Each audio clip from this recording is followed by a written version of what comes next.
Welcome to Crime Chronicles, where we uncover the world's most chilling and mysterious crimes. Think you know the truth? Think again. On November 24, 1971, a daring hijacker boarded a flight from Portland to Seattle and disappeared without a trace, leaving behind a mystery that remains unsolved to this day. The story of D.B. Cooper has baffled authorities, and the question still looms: who was D.B. Cooper, and what happened to him after the jump? On that fateful evening, a man in his mid-40s, dressed in a suit and tie, boarded Northwest Orient Airlines Flight 305 in Portland, Oregon. His name was Dan Cooper, at least, that's what he called himself. After taking his seat, he handed a note to a flight attendant, claiming he had a bomb in his briefcase and demanded $200,000 in cash, 4 parachutes, and a fuel truck standing by for an escape. The crew believed the man, calm and collected, and followed his instructions. After landing in Seattle, Cooper received the money, the parachutes, and released the 36 passengers.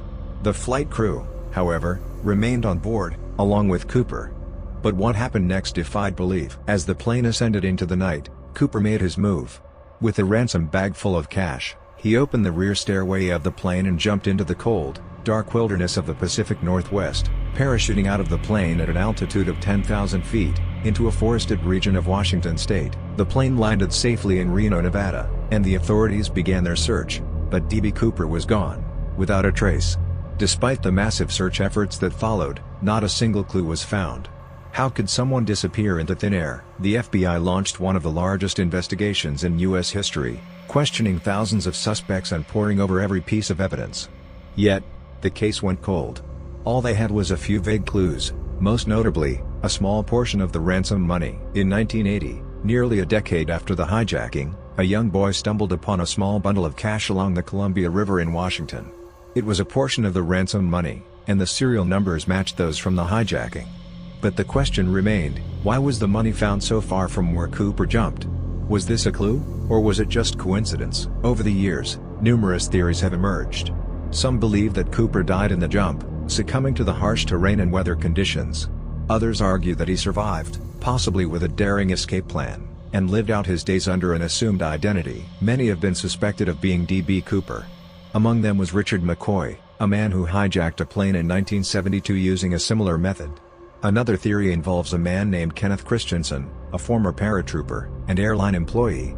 But despite these suspicions, no concrete evidence has ever linked anyone to the crime. In recent years, even some individuals have confessed to being Cooper, but no confession has ever been credible enough to close the case. The most persistent theory is that Cooper was an experienced skydiver who knew exactly what he was doing. But without physical evidence, the mystery remains. Even after decades, D.B. Cooper's story has captivated the public imagination. He has inspired countless books, documentaries, and even Hollywood movies. The mystery surrounding his identity and fate continues to fuel public interest. Though the FBI officially closed the case in 2016, they still receive tips and theories about Cooper's identity.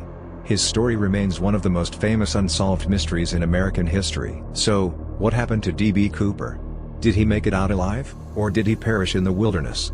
Will we ever know the truth behind his daring heist? The mystery of D.B. Cooper continues to intrigue and mystify us to this day. Do you think D.B. Cooper survived the jump, or is he still out there? Let us know your theories in the comments below.